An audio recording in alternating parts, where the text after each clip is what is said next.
Wednesday. In my restless dreams, I see that town. Where was that from?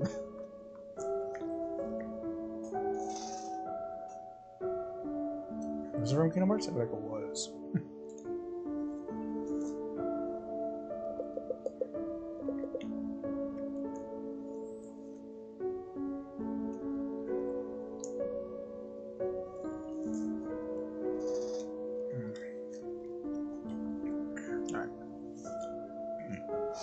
In my restless dreams, I see that mirror, the one in the study, and in it I see her. I see them. Lorraine and Hannah. Hannah and Lorraine. Poor pathetic Marianne. Work, work, work. Jesus. She'll work herself to death. See, she doesn't listen. That's all she did. Look at what happened to me. They talk among themselves with cruel smiles on venomous tongues. Rather to themselves, two heads, one body. Yes. Horrible mockery of those women as if they were the one and the same. More's the pity. Life goes on and goes out, and she doesn't even see it. Do you think she'll even realize when she's kicked the bucket herself?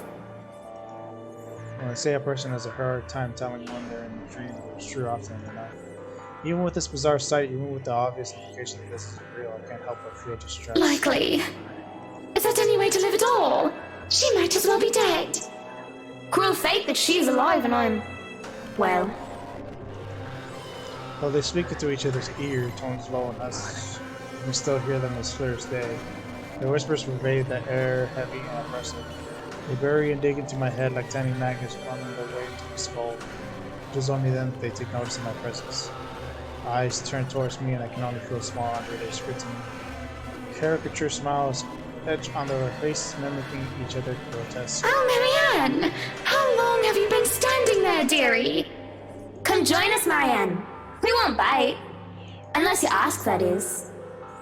Have you been looking at us? Spying? How scandalous. Such a naughty girl. I'm sure you were just waiting for something rude to happen, weren't you? You know she will not admit it. She thinks it wrong. You've said it so yourself. Yeah. Yes. She thought me wrong, impure, abnormal, because I loved her. My breath hitches an elbow in my mouth to protest, but they stop me screeching. The mirror that holds them cracks, lines spidering across the surface. Do not lie! We know the gluttonous thoughts you try to deny, girl. All those desires you bury beneath that sickening guilt. You act the martyr when you turn the bed you lie in into your own hedonistic hell. You are nothing but a tainted soul with filth-stained flesh held together by falsehood and pride. Look, beloved. And when it looks like they would plunge, I wake, feeling like the wind had been knocked out of me. With a groan, I squint and find a certain fluff ball sitting on my chest, like a priest's punch. Your old cat. Oh yeah, I forgot your cat. I can move better. Who was she earlier? She is the overlady of the cats, queen of despair, and destruction of nice furniture. Though I can't stay mad at Her Majesty because it feels like she did something good this time. I was having a nightmare. I can't even remember what it was about. Trying to recall, I used a terrible pit on my stomach. Maybe it's probably better that I don't remember. Good morning, Baruthio. Who's the good kitty? Are you hungry? Is that why you woke me up? Content purr comes from my sweet dear before she jumps off the bed and trots towards the kitchen. On the other hand, it takes me a bit more before I roll out of bed and start my day. Mornings before work is always a quiet affair. Shower first, and a mug of coffee and a bowl of oats. Sometimes I do stretches and always check my work email. The rights will be moving into the mansion today. I don't think the paperwork is officially done yet, but it is too far-fetched to think they were allowed to start their move despite that. People like them will always find ways to get what they want after all. I'll be leaving you again today, Beth. So you behave and make sure not to shred up my new covers, okay?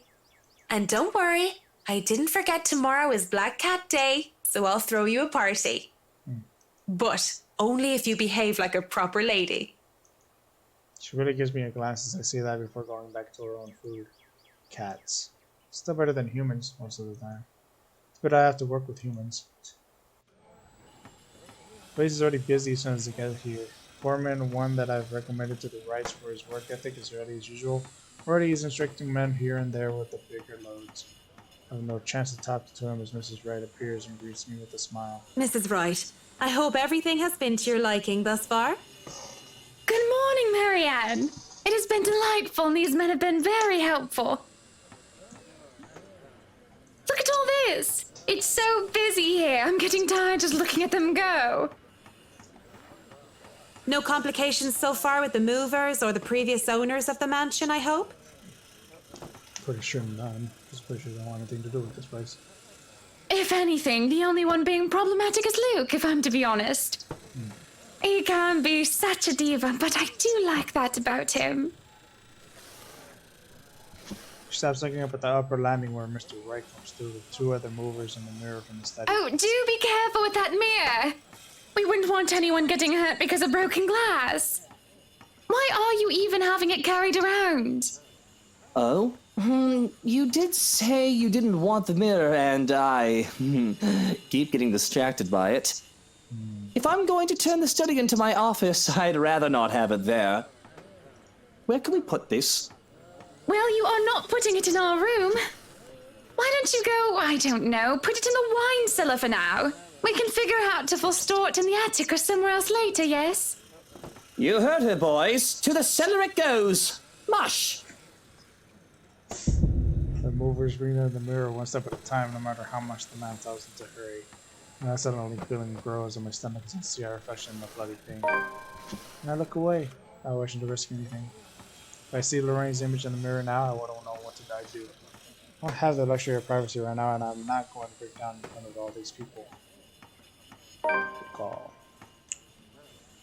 Mrs. Wright only shakes her head and laughs at her husband's antics as they take the mirror out of here. He's back and at it again, soon enough pointing the men here and there. Say he's the man with the plan, but it sort of interferes with the land design that we've agreed upon before. I'm about to point it out, but It's better you let him realize his mistakes on his own, rather than tell him of them. That way you do not get blamed for his actions. It is more fun, too, to tell him, how does they say it? I told you so, once he slips up. Mrs. Wright says that a lot to him. Been working with him long enough to know that, huh?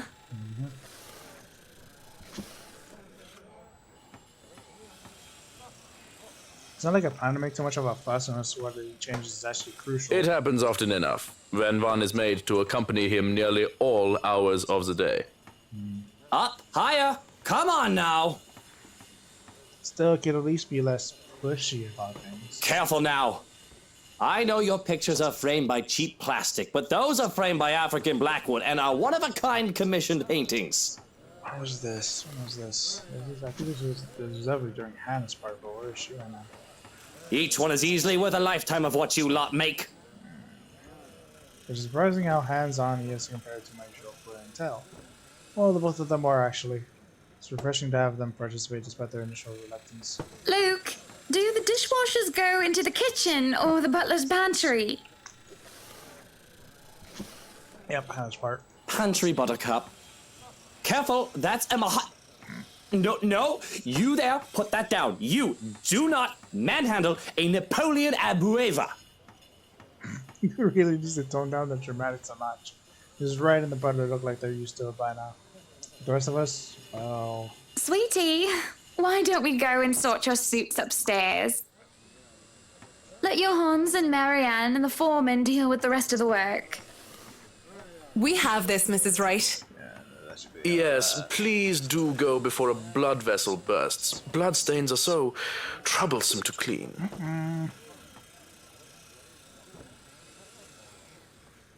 There's an obvious sense of relief. Mr. Wright stride out of the room, leaving the movers to do their work in peace.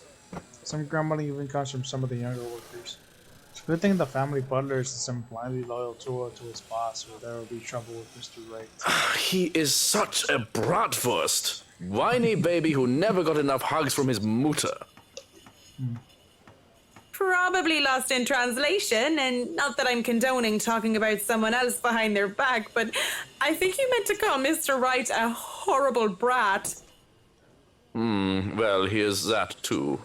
There are a lot of things I can call him, but I mean to say that he is a big weenie. A childish name for a childish person. Like a child, he whines when he doesn't get what he wants, and he breaks the toys that he has. I guess a lot from me. Those was a few of the movers from Lincoln near. Me and I carry boxes instructing movers where they should be and generally taking over Mr. Wright's work.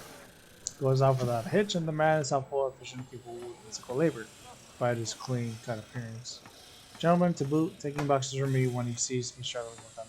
Speaking of boxes, Hey, one of the boxes for the kitchen is missing. Has anyone seen it? The one with the pots and the knives. The Bratwurst had it brought upstairs, thinking it was for the attic. Why would he... that's it. Oh, never mind. I'll go get it. Probably a bad choice, in all honesty. Why even bring a box of pots and knives to the attic? That man is ridiculous. There's probably no point in making sense of what he does if he does them just because he can. At least it turns out that I don't have to make it all the way up to the attic.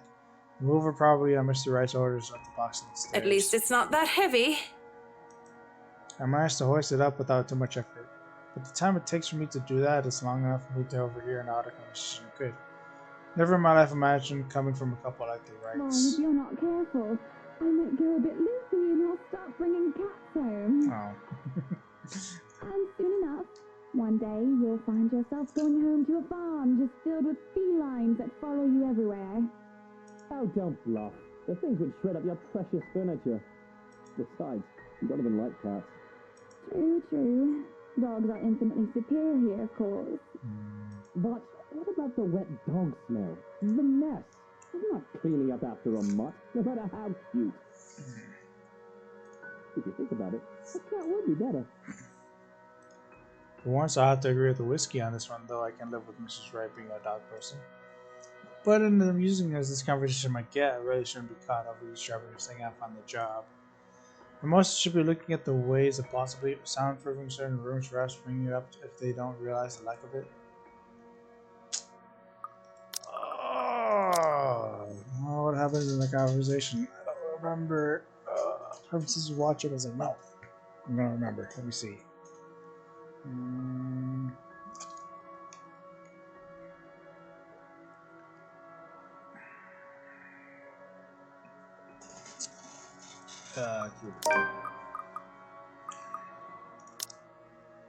They wasn't that. I don't usually care for the private affairs of my clients, as I consider if I should lurk a little longer, I missed what else was said. All I know is that the topic has somehow moved on from pets to children. Peeping Marianne. I wasn't being serious. It's not something you take the piss out of. Having a kid is a big responsibility, Hannah. We've talked about this, haven't we? I'm not ready to be a parent. I'd probably end up killing a little brat by the week's end.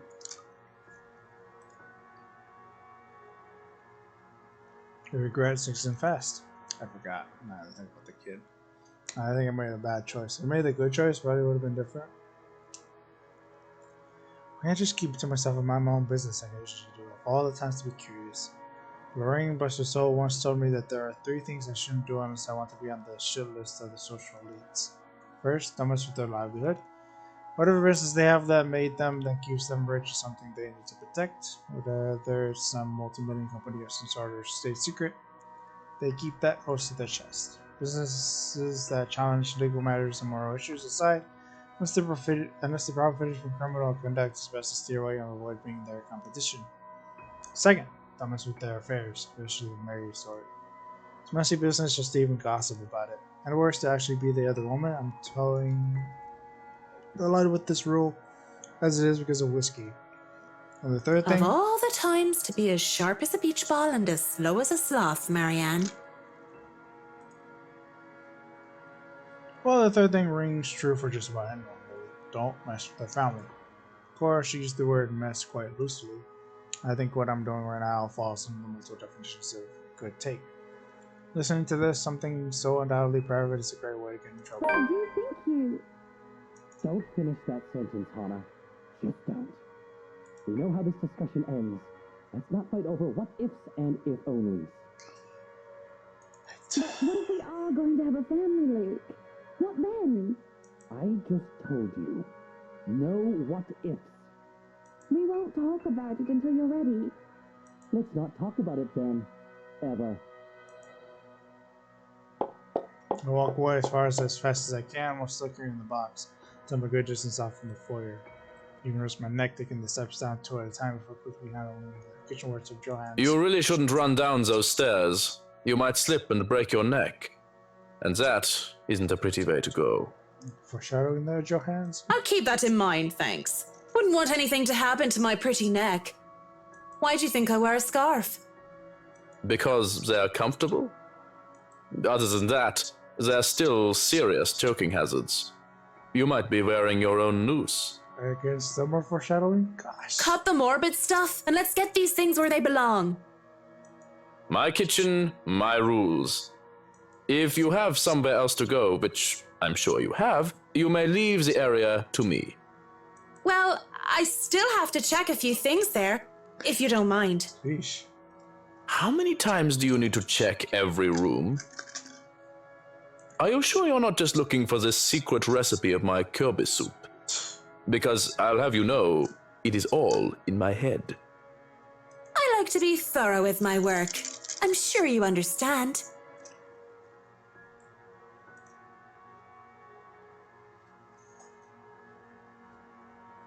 He shrugs as we enter the kitchen. The box is quickly placed on one of the countertops and he sits to it quietly. Occasionally, he would ask me to take one thing or another and place it someplace else. For the most part, I'm not thinking about what I just heard. I talk of children and Mrs. Wright's insistence on getting that room. Could it be? No, she doesn't look it, but of course it could just be too early to show. But she is, does Whiskey know? It really didn't sound like it. What do I care though? Oh, aside from the fact that I may be working with a pregnant woman who will have a baby in the near future and this place isn't exactly up to the modern safety standards, the slightest possibility that this might be the case only makes me worry. I have to do a better job than what I usually do. The movers work efficiently even when they are left alone and they don't quit work of their responsibilities. The head foreman comes, standing in the doorway to consult me on this or that, and I have to go help out every now and then. But they pretty much have everything up to standards. Skip lunch entirely, not even realizing when they do so. Nevertheless, so as well as the butler gets to heating up the leftover bubble with squeak from breakfast, or makes a generous batch of fish and chips for them. Most likely simple in comparison to what he serves at the rights, but well done nonetheless. That smells good. Want to wrap up some for me to go?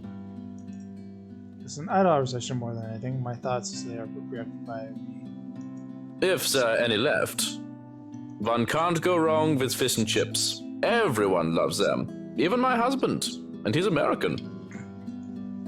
I really do hate getting so up close and personal with my clients as a distraction. It's obvious to me that I've gotten my priorities all wrong, but I can't help but think about what I heard, what I learned about the Wright couple. These things have a way of creeping up on a person. Thoughts, ideas, with that they are fact or fiction. They creep up and faster crawl and writhe in a way that twists. I hear giggling, delighted and mocking. Creep up and the sensation of fingers coasting briefly on my arm caused me to freeze. Don't!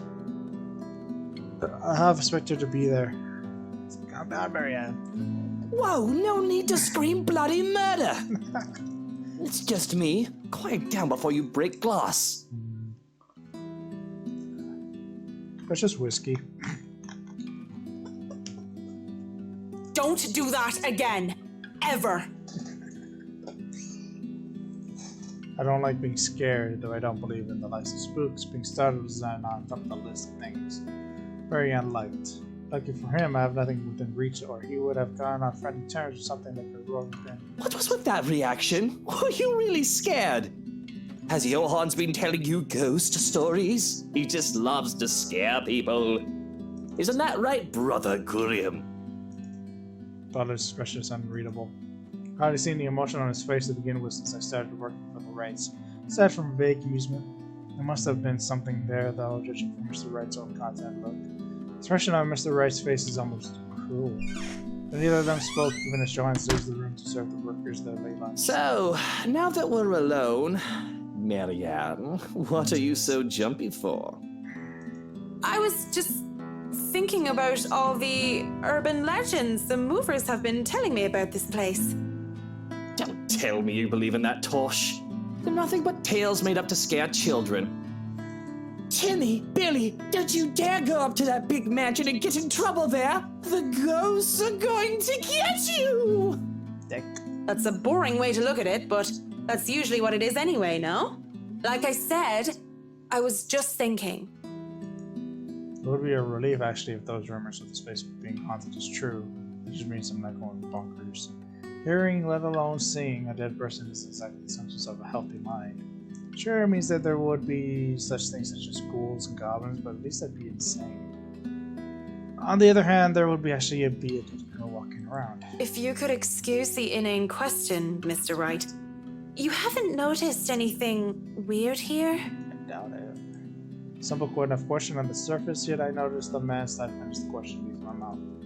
I wouldn't have noticed it if I wasn't watching his reaction intently, but in his eyes I see something dangerous. It depends on your definition of the word weird.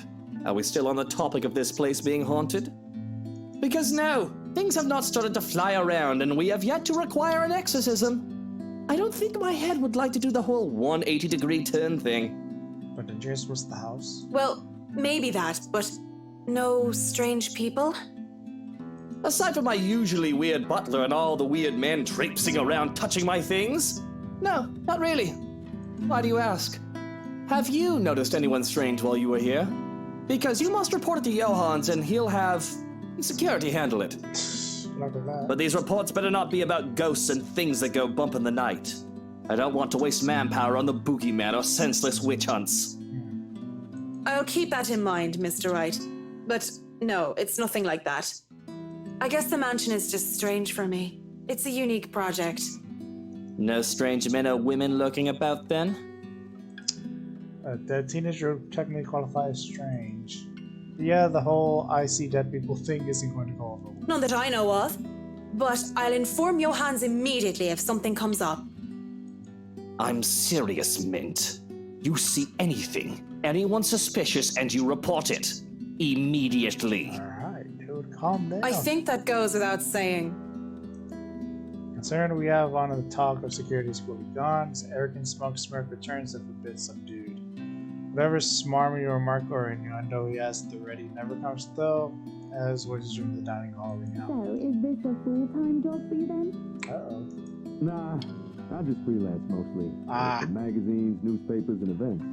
So you can't really call it a full-time job. Right. It's fun and it puts food on the table, but it's not what I really want to do. At least not all the time. That would be the magazine photographer of his. As always, Mrs. Wright talks in such a kind and cheery fashion, no matter who she's talking with. Somebody puts people at ease around her. Sounds like it's working on a photographer too. Hearing them, though, seems to put Mr. Wright in a sour mood.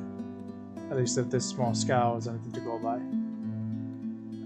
He's very jealous. He is furiously jealous every time Zach's around. He already hates me.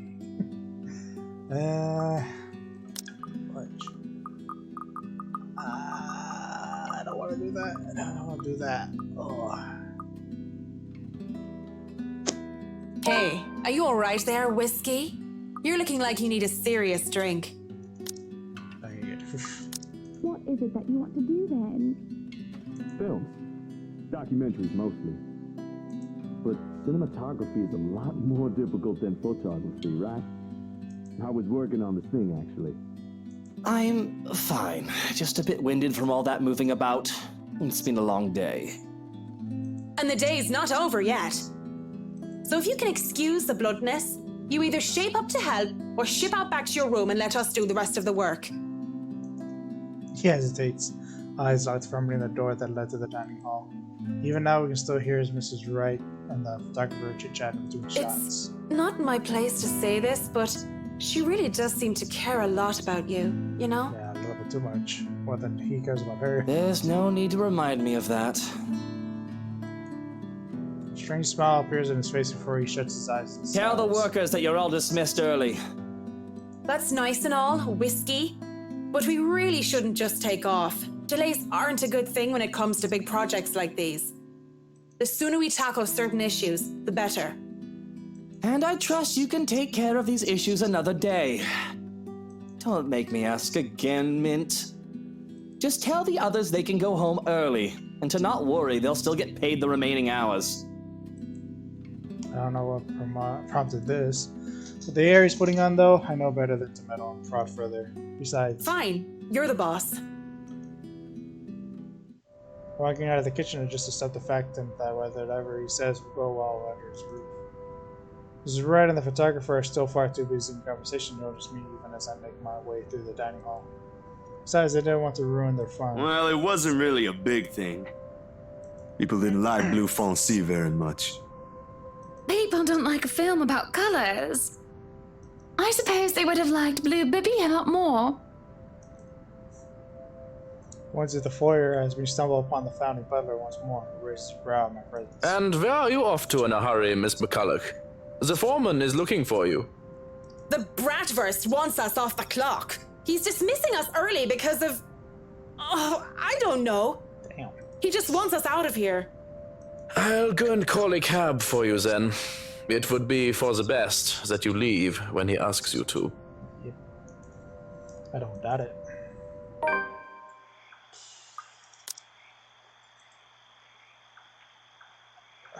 Baby's picture. Jesus. A bad day. Let's keep her mind off of things that haunted her. Marianne McCulloch focused on assisting the rice in a move, and later that afternoon she was seen chatting with Luke Wright, who then demanded that she and the rest of their crew taking her to leave. Because he's mad, and then explains why he's drinking afterwards. I overheard the conversation. Alright, back to the city. It doesn't take too long to get here. Granted, there were some difficulties at first because the driver didn't know where the Guard mansion is. Tried to have us hand over GPS coordinates from our smartphones for some other no babble I didn't care about. Probably didn't understand, but as soon as we told him it's that haunted mansion over in Arsenal Village, he knew it was just the place. Finally headed over, albeit with some hesitation. All the way back to the city, the driver keeps complaining about that place giving him the willies. It gives me the willies too. I would have loved to snap at him. As soon as the thought occurs to me, another blossoms in the forefront of my mind. One that has somehow bothered me greatly, more than my exasperation over whiskey and this project of wanting all of it to stop. There has been no Lorraine whispering over my ears today. Worse, I found myself searching for it. Searching for her. Damn new Urifu. Loose ends, fucking bloody loose ends everywhere. Thought I'd have already moved past this years ago. It does nothing to help me curb my frustration. If anything, the only ensures that I want a stiff drink. And where else do I go to drink? Tuesdays are for karaoke, and Wednesdays, improv. Usually it's these four guys who did hilarious games. The one with Irish drinking songs are always a crowd favorite. Though I love a good laugh, stand-up comedy isn't my thing. Without Cam or Haruna or any other distractions, I end up drinking a lot more this time. When there's several bottles of beer in me, I get really, really embarrassed. Hey! G! Psst! G, come over here. I need you for something. It's a good thing that the bartender is a nice fellow. Probably have been kicked out of other places by now or worse. If push comes to shove, all he would do is give me an easy smile and a shake off his head, even when he's attending to other customers. Just like now. Give me a moment, will ya? I gotta go check on her. Why is this voice so familiar? He's some Asian guy. I'm pretty sure I've seen him through here before a couple of times, although he never talks to anyone else except G. Girls used to be all over him too, but he always turned them away. I'll be here. You go do that before she falls over. Asian Joe? Oh. All right. What is it? Wait, what? Aren't you the... Do you need someone to help you get home?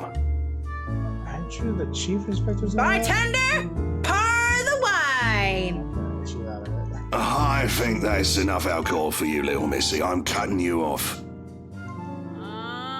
Wine comes from the back of my throat as he pulls my bottle away. Having hope of getting them back from staying behind the counter, even in my drunken mind, I don't dare hop over it for them. Because what little since I have left knows I'd sooner take a floor dive than succeed in wrestling a bottle from a sober man. That doesn't stop me from trying to reach out with my arms like a stupid idiot anyway. He smiles and shakes his head just like I know he would before going back to the other guy. Right now, where were we? How you holding up, boy?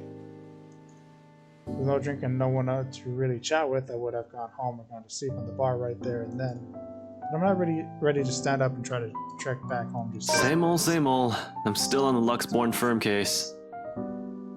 Those blokes they talk about being in dark suits, whisking people into the night or some shit and all that. Didn't the media call it some ridiculous name in the morning news? What is it this time?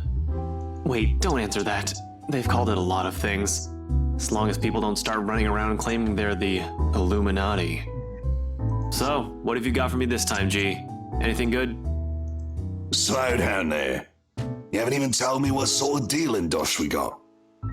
Who are you looking into this time? Attack would have interested me, would have kept my attention if I'd give a damn. But in my current state, I can barely give two fucks about the things going on around me. All these words are just buzzing, barely surfacing from the sea of sounds that is the pub. It would have stayed that way, perhaps even drown if I didn't hear his name. Luke Wright. You know the guy. And don't pretend like you don't, G. It takes a special kind of ignorant not to know who he is. That smug blonde who likes throwing round his money. He was just here a few days ago, as a matter of fact. So, Great tipper, if you think him just dumping a wad of cash on the counter after having too much whiskey counts as tipping.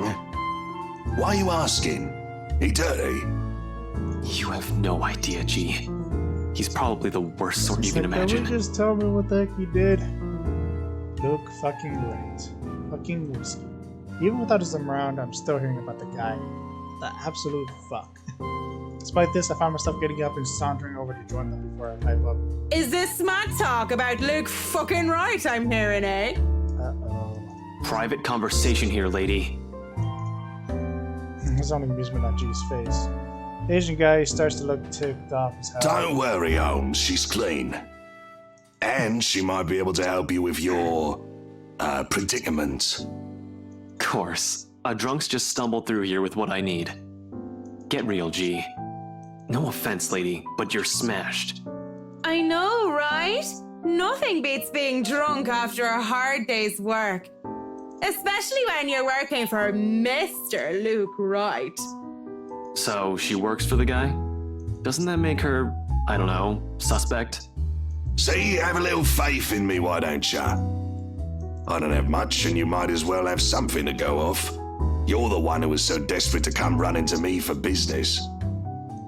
Yoo-hoo! Still right here, fellas. 5'11". Can't miss me. I'm like Shorty over here. Damn. What's with that mad look? You want to dance, boy? You don't look like you can bust a groove. Maybe a leg, but with that fancy coat of yours. Ted insulted injury, I moved directly behind him and used the top of his head as an armrest. Damn. But when he shakes me off, I pop into the seat right next to him. Don't try me. You can hardly stay on your feet. We don't want to ruin your fancy coat, do we? Ah, children, the both of ya. But you're still standing after all that, are ya? Matt, you see this giantess? She's a legendary regular here. Been drinking like there's no tomorrow. I'm a bit jealous. Can't do that anymore or my liver will give out on me. Good with the mic, too. Don't see you much recently, but I guess you're always busy, aren't you? You're some fancy designer or something, if I remember correctly. Wait, I know you. You were at the open house for the mansion. Yeah, that's right. Marianne I'm a famous interior designer extraordinaire. Ooh, that rhymes. Anyway, you guys were talking about that weenie Luke Wright, right? Or something. Can't really talk about it. I don't even know if I can trust you, even if G said you're clean. But anything would be of help. Well, I don't gossip about my clients, if that's all there is to this. You wanted to gossip about him a few minutes ago, Marianne. And that was the beer talking, not Marianne. You won't mind if we ask the beer a few questions then? Maybe. Depends on who's asking and what they're asking. But seriously, that guy is abso-fucking-lutely frustrating. One moment, he's an absolute dickhead. And then he's acting like an actual decent human being the next. I just can't figure him out. I can't imagine how that pretty wife of his can put up with him. If I were her, I'd dump his flat arse straight up. Agreed. And I'm not just saying that because I think Hannah's prettier than him. Luke is a catch too, they both are. But I really cannot, for the love of all things holy, see how they even work out together. So, Luke Wright, have you noticed anything strange about him while you were working with him? Anything peculiar? Of note? You're the one being peachy right about now, Holmes. But nah, nothing that comes to mind off the top of my head. He's just like most rich, smarmy arseholes and then some. The giggle bubbles up and I press my cheek against the cool countertop with my eyes shut tight just because. I should cracking one eye open just in case they thought I fell asleep. I grinned at Holmes. So, Holmes, I'm guessing you're some private detective or something. Is it Hannah? Did she pay you to look if he's been cheating or some such? Hannah's the wife, right? What about her? How is she? How is she or how is she? Well and good. Definitely the nicer of the two and sexy as sin to boot. Not a private detective then? Are you from one of them tabloids wanting to know if the Luke Wright doesn't know how to put his pants on right? Pants. I'd take the pants off of... Here we go. Slipping. I haven't been this drunk in such a long time. It's a miracle I've been coherent for as long as I have been right now. I'm asking you if you've noticed any odd behavior from her. Odd behavior? What? I wonder how she'd be drunk. I can just imagine her like the giggly sort. What do you think?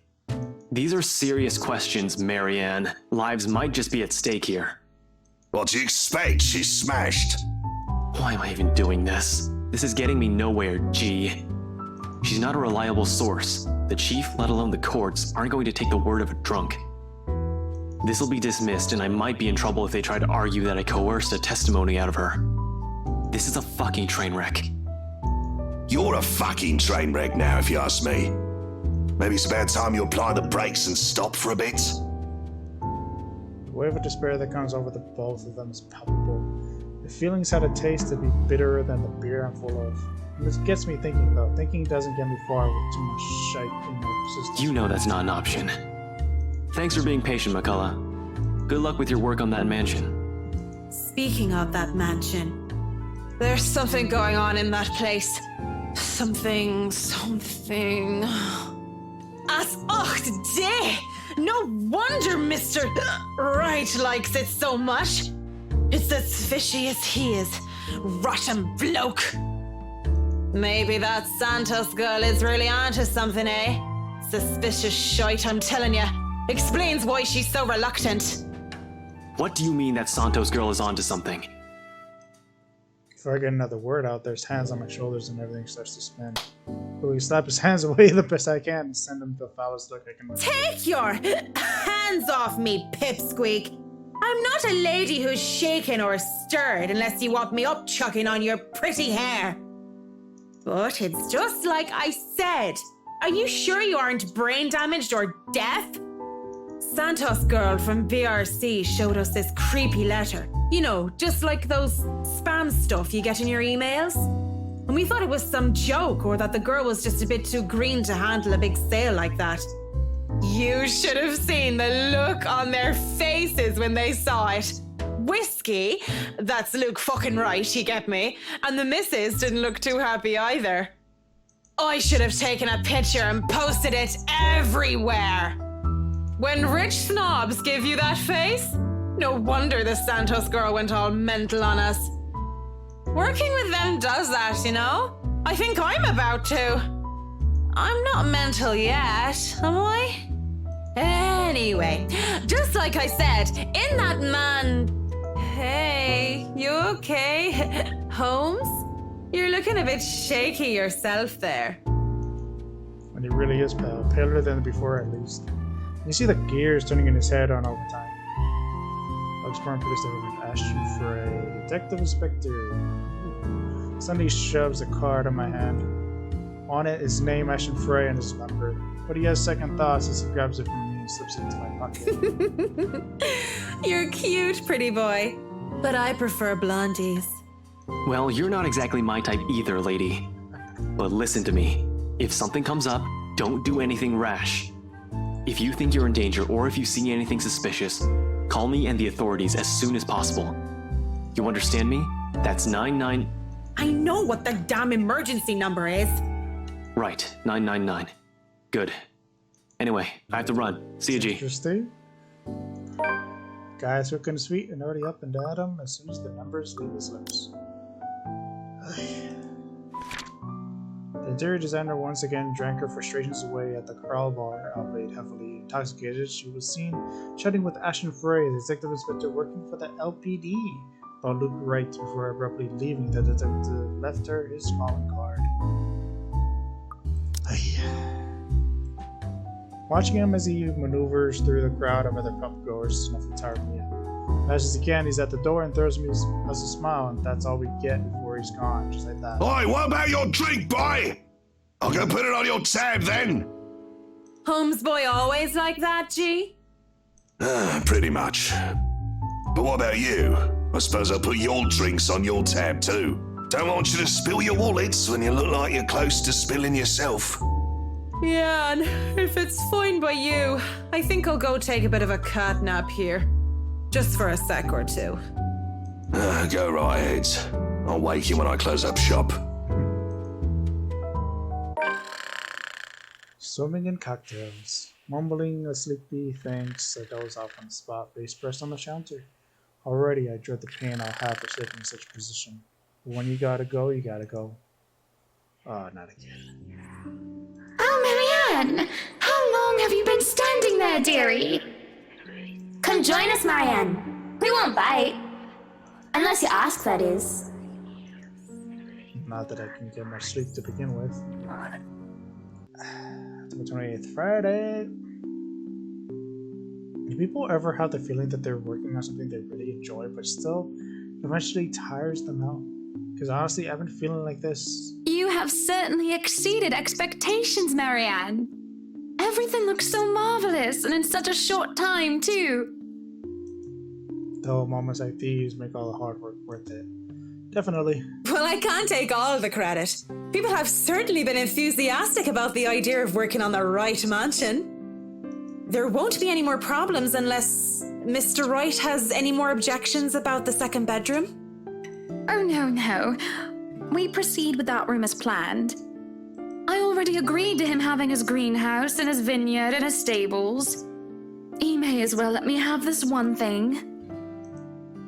Only about halfway done, but the honest satisfaction on my face is enough for me to push through. Let's face it, in between my exasperation at Mr. Wright's antics and her, I've been burning the candles at both ends. Can't even close my eyes without seeing a dead girl's face. That girl. Dead. She's dead. I have to keep reminding myself that, burying my feelings as deep as they buried her body 6 feet under. I shouldn't have wasted so much time on someone who's supposed to be gone. I wasted so many years thinking about her already. There should be no need to bother myself with the dead when I should be bothering myself with the living. It's bad the living are usually as complicated, if not more, than ghosts of the past. But don't you have a party? Yes. But Luke's just being a sweetie, you see. That friend he's visiting, he's having marital problems and he's just trying to cheer him up. It's even more complicated when the living in question is a pair of rich and famous socialites way past their honeymoon phase, and I've been somehow roped into being a relationship counselor. They've been married for a long time and they've hit a... how do they say it? A rough patch. His wife has a drinking problem and can be very neglectful. The poor thing really does his best to be a good husband. But it's never enough for her. Sometimes I think it's the years. Maybe it's been so long that they've lost that romantic spark. What do you think? If I'm going to be completely honest, I need to ask. This is about you and Mr. Wright, isn't it? Suppose it is. what would you tell me? Then I tell you it's none of my business. I tell you that I don't want to meddle. But if the troubled husband with the neglectful wife asked me for my honest opinion, I'd say that he shouldn't base his happiness and his self-worth on someone else. Maybe he should try being independent for a while. See what it's like when he isn't trying to please someone else and doing things for himself. Everyone's supposed to be their own man or woman, right? A bit of breathing room never hurt anyone. We shouldn't let our fear control our lives. Why she thinks a single woman like me would be the best source of relationship advice is beyond me. Still, I talk an answer to the best of my abilities. Without realizing it, I'm already pouring out a part of me that had thought were long gone. I'd like to believe my words will be of some help to Mrs. Wright. If I'm honest, though, they are of some help to me, like some weight have been taken off my shoulders. Lorraine. I really should handle what's left of the work. You won't be attending the party? Oh, you really must, Marianne. The weight of what happened to her hasn't left me yet, did it? Maybe. I'll try to stay in chat. Maybe grab a few bites and a drink, but I can't be around for the entirety of the event. My apologies. Busy, busy, busy. You must stay a while. I'd love for you to meet some of my friends, and they're ever so excited to meet you. You need to say hello to the Lees, at least. If it wasn't for them, I'd never even heard of you. Maybe it's about time I changed that. We'll see. So, if I can be excused? Certainly. You'll have to excuse me as well. I must attend to the party before any early birds arrive. Because, believe me, they will throw a fuss if things aren't ready, even when they're not supposed to be here until an hour later. Though I shouldn't have dwelled on the dead, I shouldn't just callously forget about them too. Saying that I have work left to do is an easy enough excuse to make. I know how other people see me. They see someone who's so obsessed with her craft that she would so easily miss things like the party for it. Outside the parlor, people hurry about here and there in preparation for the bride's grand housewarming party. None spare me glances that slip past them, each working on their appointed roles and not daring to slack off while they work for what is probably the most powerful couple in Luxembourg. When I get into the kitchen with ease, the wine cellar being my final destination. One that is a great task, ever simple, probably never. And this is the great task, isn't it? The greatest one yet that is worthy of being called a quest. That I think is Marianne McCullough, the person ulterior designer when I chose to lie about being too busy for a party.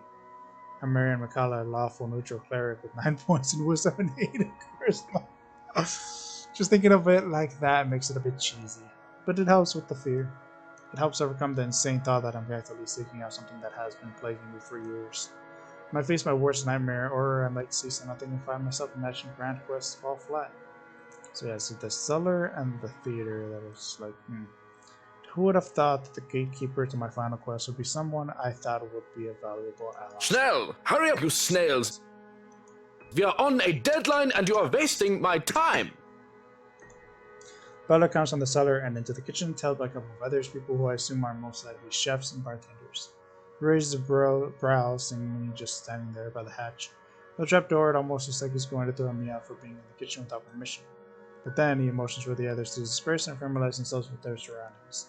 Meanwhile, he continues to stand there, preventing entry into the darkness. What are you doing here, Fraulein? This is not the place for guests or in an architect right now. I request you leave. I was just looking around for any last-minute things, yes?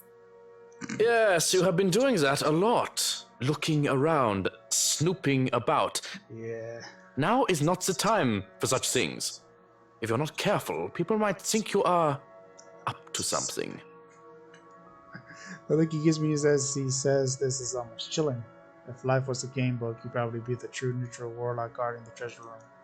Difficult opponent to beat with 9 points of wisdom and 8 in dexterity. Well, I'm not done yet. I actually need to go into the wine cellar. Just need a quick go at the place.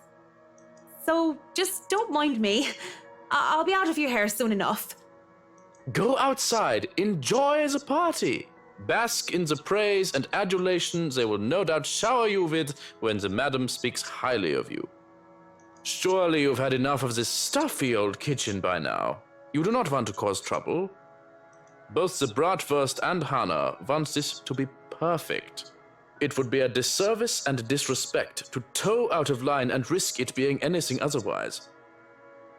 And more importantly, I will be blamed for any failure that happens tonight. This intervention almost turns me away. Maybe this is a sign I'm not meant to seek Lorraine out. But Please. It's really important. 15 minutes. 9, 10 minutes. Any longer and I'll pull you out of there myself. The bratwurst will be furious if he thinks anyone is touching his precious mind without his permission. Thank you. This seriously means a lot. step aside begrudgingly. At this point, it looks like there's no turning back. Cellar greets me ominously as I descend. The space feels smaller with a lot more bottles lining the wall compared to before, and knowing what might be waiting for me here makes things worse. The mirror that had been moved to the study is my goal. Then I return to it after my initial discovery, but the thought of Lorraine, how much I want to see her again, even if it's just for one more time, keeps coming back to my mind. As I walk through the cellar, I have to stop when I feel something crunch between my feet. Whatever few bottles were left behind here are now nothing but glass and my heels. Perhaps dropped by one of the many chefs and bartenders the butler has escorted through here before. And it made a downright mess, with red slick pooling from the remnants of a good drink. With how dark this place is, a person with a dark enough imagination can just be mistaken for blood. I can't help but think it is, despite the easy logical explanation that had come to my mind only because of what I'm about to do. It's merely a momentary distraction as I continue to the end of the cellar where the mirror stands. Propped up on the far wall, it gleams innocently while pretending to be a simple and ordinary mirror. How morbid to think this thing can show a person their deepest, most desperate desires, and then twist it to an image so dark. That's what I had seen that day. Though I heard Lorraine many times, I had only seen her here within its frame. Many people have discovered it before. How many people were wasted away in front of it, enamored, and how many were frightened away by what they saw? Yet, as I stand before it now, nothing. I can barely see my own reflection in the darkness. How does this even work? Mirror, mirror on the wall? Something? Anything? Oh, Jesus. Nothing. Touching its surface doesn't make it magically activate or anything like that. There's no sudden surge of power, and I'm not suddenly granted sight. It stays what it is. A mirror. Was Lorraine's appearance in the mirror all some sort of fever dream? Am I really that burdened with guilt and despair that my mind would eat itself in my stress and have me hallucinate such things? Either way, just going here on some crazed obsession for a girl long gone must warrant me a trip to a doctor. Already, I feel ill. After a few more minutes in the hopes that something will change, I turn around to leave. I can just go back upstairs and nothing ever happened, perhaps drop by the party for some whatever, and go home and collect myself. Besides, Mrs. Wright is visiting me. Going to leave me again then, are you? You are there. Stop in my tracks, but I don't turn back. Much as it pains me, I don't look back. I'm just hearing her again, statually delusional, and I look back to see nothing. I want to give myself false hope. But when I feel fingers around my wrist pull at me, I look back in shock. My first thought is, how in God's name is this possible? And the second is, Lorraine? Her hands are cold. Are you that mad at me that you're just going to ignore me, Marianne? Damn. I don't know what to say. I can only stare at her and wonder. She stands there in the mirror with only her arm extended outward for my sake. I look at the hand still holding my wrist, and when she sees me looking at it, she moves it so that our hands are intertwined. Fingers weave together. Seeing her there and feeling her touch meant I'm not crazy, though however impossible and unexplainable, this is all to me right now. It just takes my breath away. Pulling her out from there is tempting. I can imagine doing so with ease. We can be together again, Lorraine and Marianne, like nothing had ever happened. That would be all a great big lie, wouldn't it? What? Pack out your tongue? Don't just look at me like that. Say something. You know this thing where some magic portal that could bring back the dead? Doesn't erase anything. Just looking at her, still a young teenager, while I'm already a grown woman, it serves no other reason to break the illusion that blinds me. I've seen her twice now, always behind the mirror. This is real, this isn't some delusion, then why can't she only exist behind the glass? Yeah. You have no idea how happy I am to see you. It's been so long. You don't look happy. I really am happy. But at the same time, I can't help but think about what happened to you. And what does that mean? What are you saying? She gives me this peculiar look. And before my eyes, she moves to step out of the mirror. In turn, I wrench my hand from her and take a step back, almost as if I'm afraid. I don't know how this is possible, but whatever this is, it isn't real. You can't be real. I'm right here, aren't I? What other proof do you need? No, I see you. I hear you. I feel you. But even with all that, you can't be real. You just can't. I saw your body. I helped bury you. You're dead.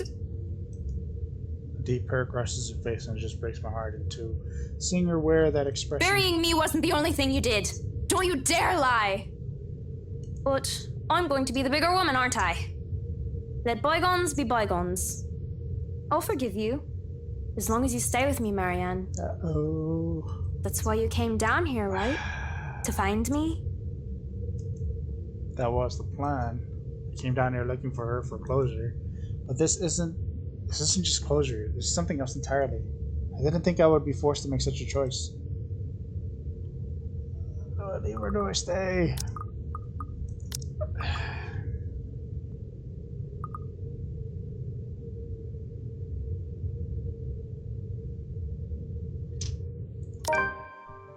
Closure. That's all I came here for. Whatever this is, it might as well all be just a devil's trick. And I might as well make some use of it, right? I say nothing at first for fear of angering whatever phantom this is. I take Lorraine's hand and bring it up to my lips, pressing a kiss to her nipples.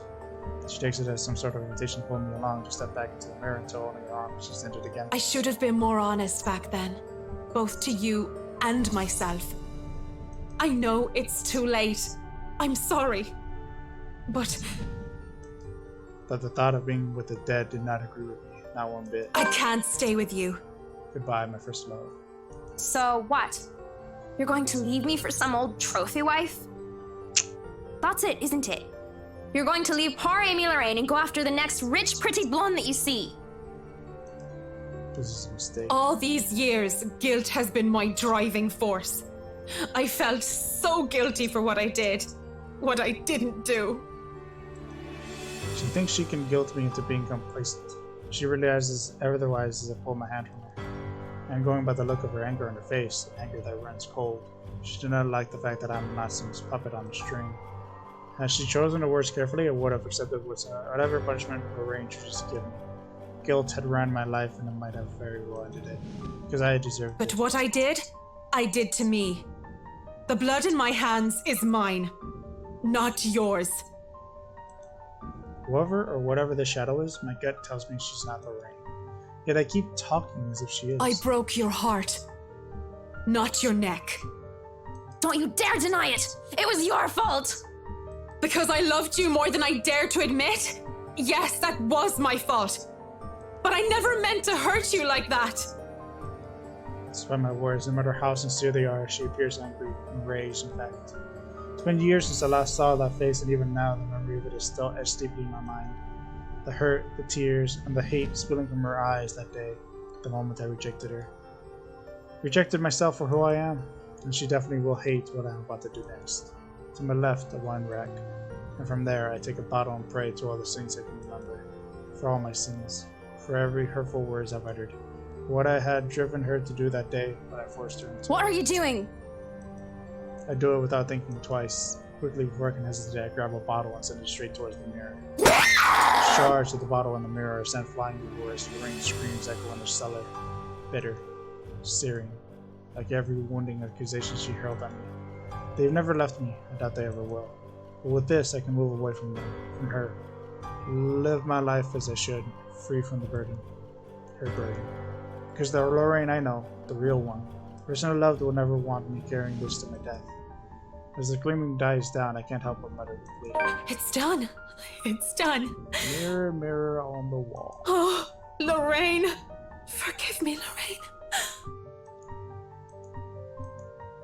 Take some time to compose myself. Breathing in and out, stamping down on the tremors, still racking my hands, straightening out my jacket and fixing my hair. All a weak attempt at returning myself to someone resembling my normal self. This would probably be easier to do so with a mirror, but I likely won't be able to stand up in the wall for a long time. Well now, I should probably go back up there. Party to attend, rich socialites to do business with, and food to eat. Mrs. Wright will be happy if I make some time for it anyway. Yeah, one last time to the shattered glass beneath my feet. I'm sorry, Lorraine. May you see God's light on the path. Turning around to leave, and for good this time, the uneasy smile on my face falls and see the rain whole and well. Come on, Mac. You really didn't think it would be that easy, did you? You get bonus points for trying. But you should know an 8 in charisma is not enough to turn undead. She advances towards me, backs me against the wall. Can't even reach for another wine bottle without putting myself within the reach. Despite my earlier bravado, I didn't think she was able to exist at all without the mirror. Can you blame me though? It's not like I'm an expert on the supernatural. That's not... You shouldn't be... What? After the mirror? Did you think just moving on will erase what you did to me? You're nothing but a murderer, Marianne. A murderer! Stay back. You're not real. Leave me alone. Stop. I'm trying to move on with my life, so why won't you let me? Please, just get out of my head and leave me be. Gotta find an exit when there's a click. Next thing I know, I'm falling back into darkness. Oh shit. Uh-oh. Behind closed doors. Sheesh. Desperate to deal with her painful past, Marianne McCullough excused herself from attending the housewarming party to search for Ambula Rain within the mansion. Seeing her ghost and then wine settle over her, realization hit her and she finally let go.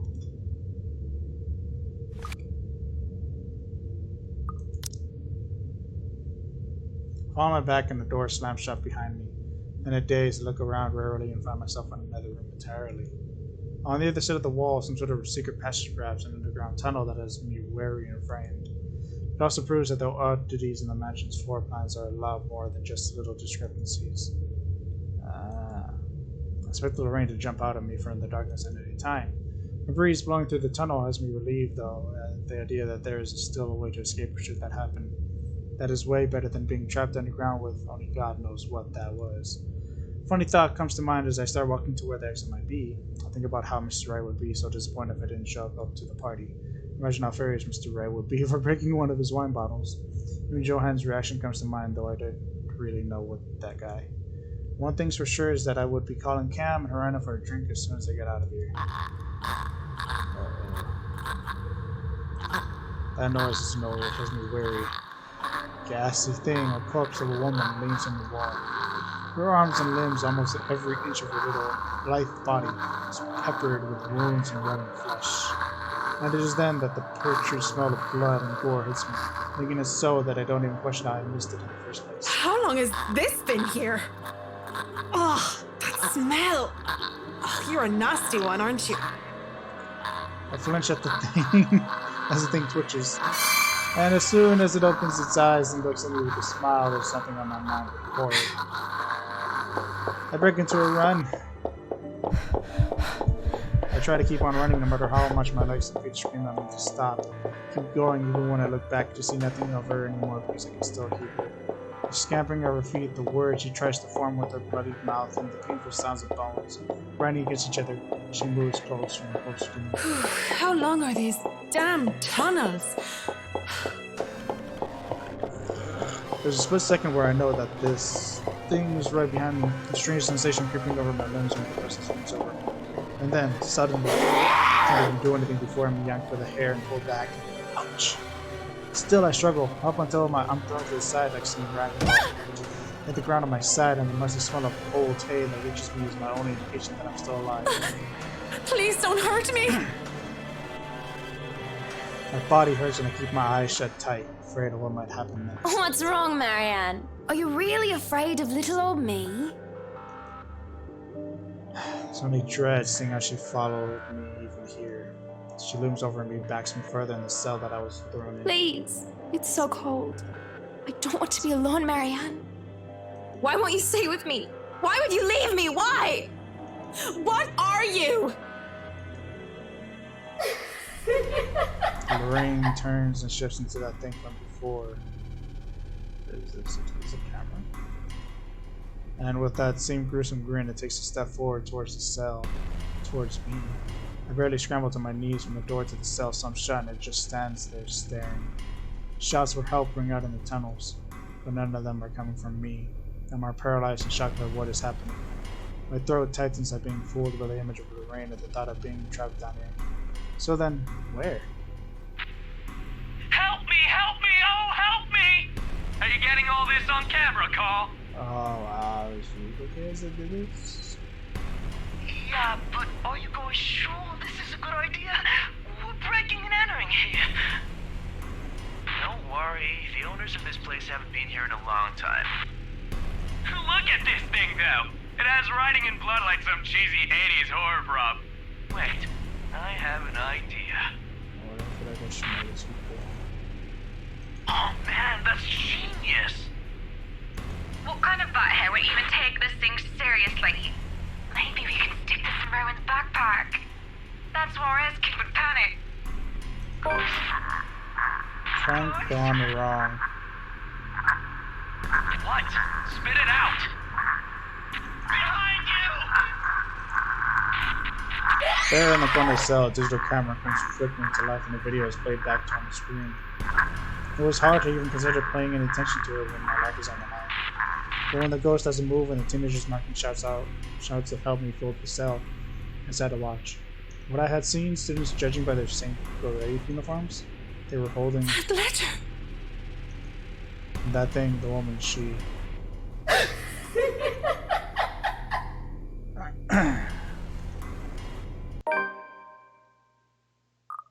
The hell?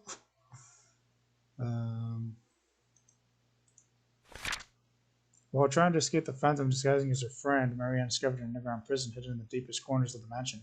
Now trapped in one of its cells, she found a recording left behind with some of the mansion's victim. Huh.